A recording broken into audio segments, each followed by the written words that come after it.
एक नए और आश्चर्यजनक रूप से बंधन, सेक्स फार्म और दास प्रजनन फार्म का अधिक बुरा हिस्सा का गठन। हम में से एक महत्वपूर्ण संख्या यह नहीं जानती है कि 19वीं शताब्दी के मध्य में दास विनिमय को रद्द करने से सभी के साथ व्यवहार और संभावित निरस्तीकरण को प्रेरित किया गया था। इन रेंचों का उद्देश्य अधिक दासों को वितरित करना आसान था। दास स्वामियों ने समझा कि वे इन होमस्टेड्स का उद्देश्य अधिक दास बनाना आसान था। दास स्वामियों को यह समझ में आया कि वे फिर कभी अफ्रीका से दासों को आयात नहीं कर सकते, इसलिए उन्होंने उन्हें उन जानवरों की तरह पुण्य उत्पन्न करने के लिए तैयार किया जिन्हें वे सावधानी से चुनते थे। कौन से दास अपने वास्तविक गुणों, भलाई और यहां तक कि ज्ञान के आधार पर एक दूसरे के साथ संभोग करेंगे, जो कि सबसे अधिक जमीनी और सबसे लाभकारी भावी पीढ़ी प्रदान करने की उम्मीदों के साथ दास प्रजनन फार्म पूरे दक्षिणी अमेरिका में कुछ मूल्यांकन के लिए स्थित थे। यह सिफारिश करते हुए कि उनकी प्रमुखता के स्तर पर 70 से अधिक गतिविधियां थीं। इन होमस्टेड्स को कई बार समृद्ध खेत में दिखाया गया था। स्वामी, जिन्होंने दास पालन को एक सार्थक व्यावसायिक अवसर के रूप में देखा। हालांकि दास प्रजनन करने वाले फार्मों के प्रति घृणा यही नहीं रुकी। कई बार फार्म मालिकों ने सेक्स होमस्टेड स्थापित किए, जहां दासों के छोटे बच्चों को अक्सर अन्य दासों के साथ या संपत्ति के साथ यौन क्रिया में भाग लेना पड़ता था। इन प्रतिबंधित यौन अनुभवों की भावी पीढ़ी को अतिरिक्त रूप से उत्पादक माल के रूप में देखा जाता था और अक्सर सबसे बड़े बोली लगाने वाले को बिक्री के लिए बेच दिया जाता था। इन प्रथाओं की वास्तविक डिग्री बहुत मुश्किल होती है। कई दासों को इन प्रजनन कार्यक्रमों में भाग लेना पड़ता था, जिससे अंतहीन घृणित कार्य होते थे। और बुनियादी स्वतंत्रता के उल्लंघन के बारे में इस वीडियो में हम अमेरिका में दास पालन और सेक्स फार्मों की 10 सबसे हास्यास्पद भयानक वास्तविकताओं को उजागर करेंगे। ये वास्तविकताएं सुनने में अजीब लग सकती हैं, हालांकि उग्रता को पहचानना आवश्यक है और इसकी संपूर्ण संरचनाओं में दासता की बर्बरता। लेकिन इससे पहले कि अधिक संतुष्टि के लिए इस फीड पर बने रहने के लिए खरीदें बटन दबाएं। यह वास्तविकता है कि दासता के दौरान उत्पीड़ित महिलाओं को प्रजनन मशीनों के रूप में देखा जाता था और कुछ पुरुषों द्वारा उन्हें गर्भवती किया जाता था। शायद दासता के दौरान सेक्स रंच के बारे में सबसे अधिक परेशान करने वाली वास्तविकता यह है कि उत्पीड़ित महिलाओं को प्रजनन मशीनों की तुलना में न्यूनतम माना जाता था। संपत्ति के मालिक और नियामक उन्हें ऐसा मानते थे। इस उद्देश्य को पूरा करने के लिए अधिक वशीभूत व्यक्तियों को अपने धन और प्रभाव का विस्तार करने के लिए प्रेरित करने का एक तरीका बने। उत्पीड़ित महिलाओं को अक्सर कुछ पुरुषों के साथ यौन संबंध बनाने के लिए मजबूर किया जाता था, भले ही उनकी इच्छा या सहमति कुछ भी हो। यह प्रशिक्षण विशेष रूप से गहरे दक्षिण में व्यापक था, जहां पर्यावरण और मिट्टी कपास के विकास के लिए उपयुक्त थी और उत्पीड़ित कार्यों के लिए रुचि अधिक थी। इन जागीरों पर उत्पीड़ित महिलाओं को बिना किसी बदलाव या परिवर्तन की इच्छा के अक्सर भयंकर शारीरिक और यौन दुर्व्यवहार का सामना करना पड़ता था। उन्हें लोगों और उनके शरीर के विपरीत संपत्ति के रूप में देखा जाता था। इस तरह से माना जाता है कि प्रतिबंधित प्रजनन का कार्य प्रोफाउंड साउथ तक ही सीमित नहीं था। वैसे भी यह चेसापीक साउंड क्षेत्र सहित देश के अन्य जिलों में भी सामान्य था और यहाँ के ऊपरी दक्षिण एस्टेट मालिकों ने भी वशीभूत महिलाओं को अपने धन को बढ़ाने का एक तरीका माना था और उन्हें प्रभावित करना और आवश्यकतानुसार शामिल करना उत्पीड़ितों के विवश पालन पोषण का प्रमाण है। देवियों को विभिन्न रूपों में पाया जा सकता है। उदाहरण के लिए सत्यापन योग्य स्रोत मैनर रिकॉर्ड्स में अक्सर वशीभूत महिलाओं के संदर्भ शामिल होते हैं जो स्टॉक को पालती या प्रजनन करती थीं। ये रिकॉर्ड अतिरिक्त रूप से इन महिलाओं द्वारा दिए गए बच्चों की संख्या के साथ साथ उनकी उम्र की भलाई और अन्य प्रासंगिक डेटा को उजागर करते हैं। रंच रिकॉर्ड्स के अलावा इसी तरह विभिन्न दास कथाएं भी हैं जो उत्पीड़ित महिलाओं के अनुभवों की रिपोर्ट करें, जिन्हें ऐसा ही एक विवरण उठाना पड़ा वह हैरियट जैकब्स की है, जो एक पराधीन महिला थी जो 19वीं सदी के दौरान उत्तरी कैरोलिना में रहती थी। उसकी डायरी में एक गुलाम युवती के जीवन की घटनाएं हैं। जैकब्स ने विवश होने की घृणितता को दर्शाया है। बच्चे पैदा करने के लिए अपने मालिक के साथ यौन संबंध बनाना। वास्तविकता नंबर 2, महिला दासों को उनके मालिकों या प्रबंधकों के साथ यौन संबंध बनाने के लिए बाध्य किया गया था। महिला दासों के साथ यौन दुर्व्यवहार असीमित था। अमेरिकी दासता के समय दास महिलाओं को विवश काम के साथ साथ यौन संबंधों का भी सामना करना पड़ता था।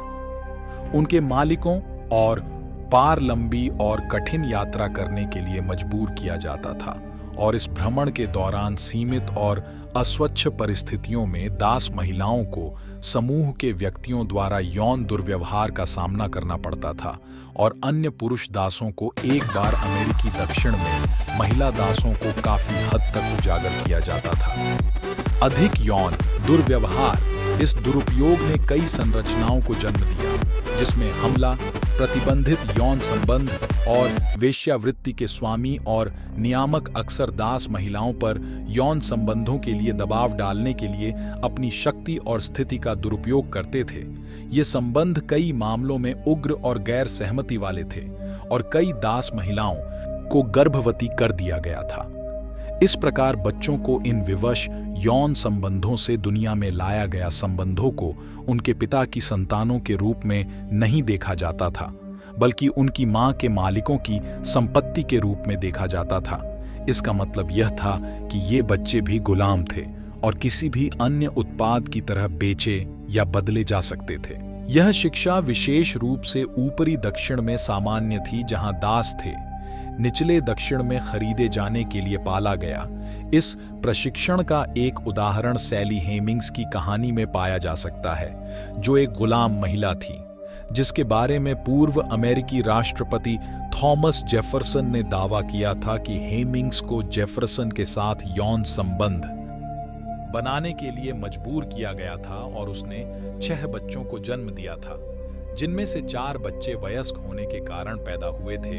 उन्हें जेफरसन के जीवन काल के दौरान उनके बच्चों के रूप में नहीं माना गया था, बल्कि डीएनए सबूत ने उनकी धैर्यशीलता की पुष्टि की है। यौन दुर्व्यवहार का एक और विशेष रूप से परेशान करने वाला उदाहरण सेलिया की स्थिति है।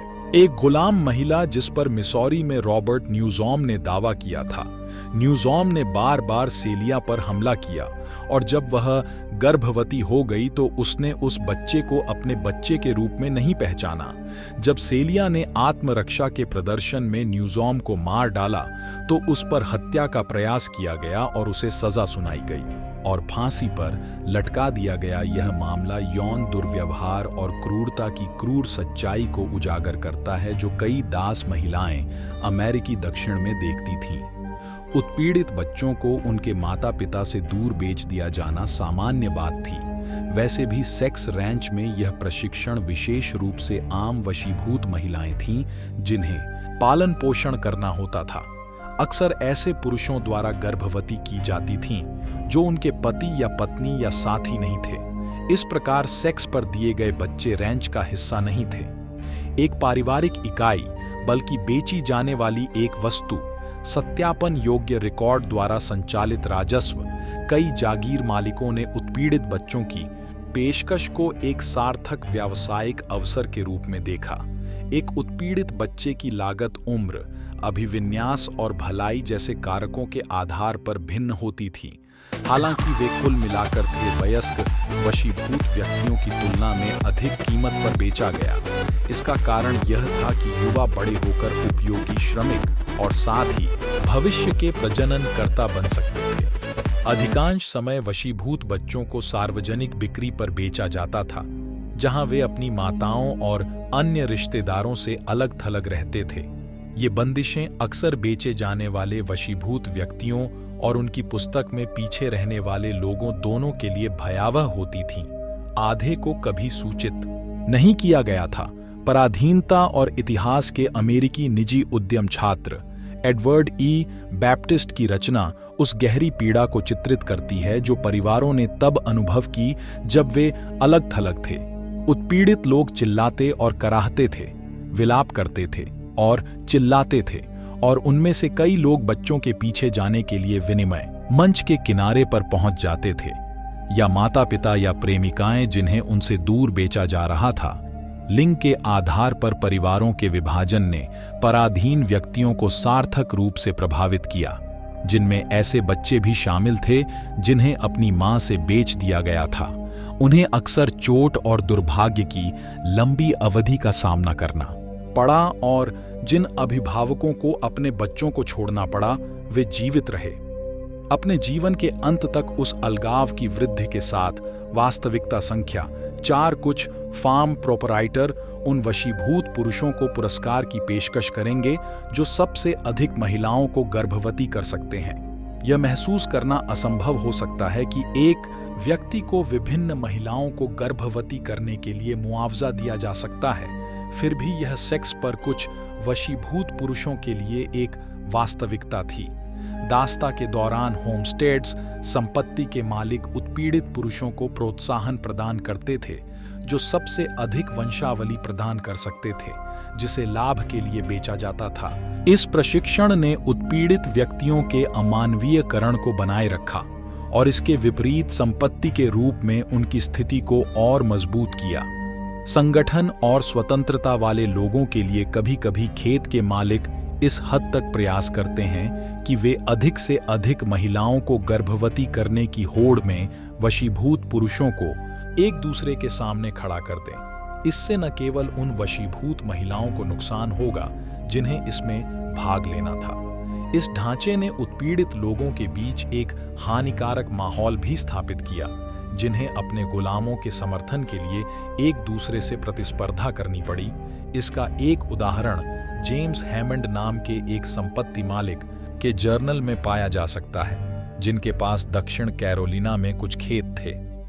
1800 के दशक के मध्य में हैमंड ने अपनी पत्रिका में लाभ के लिए वशीभूत व्यक्तियों को पालने के उनके प्रयासों का उल्लेख किया और अपनी वशीभूत महिलाओं की परिपक्वता के बारे में डींगे मारी, जिसमें उन्होंने लिखा था कि उन्होंने उन वशीभूत पुरुषों को पुरस्कार दिए जो सबसे अधिक महिलाओं को गर्भवती कर सकते थे, यह व्यक्त करते हुए कि यह उनके लिए एक अविश्वसनीय सुधार था।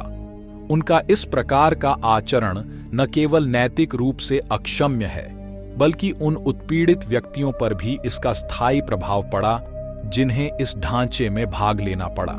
इस तरह के और वीडियो देखने के लिए धन्यवाद। सदस्यता लें और लाइक करें और सभी के लिए घंटी आइकन सेट करें।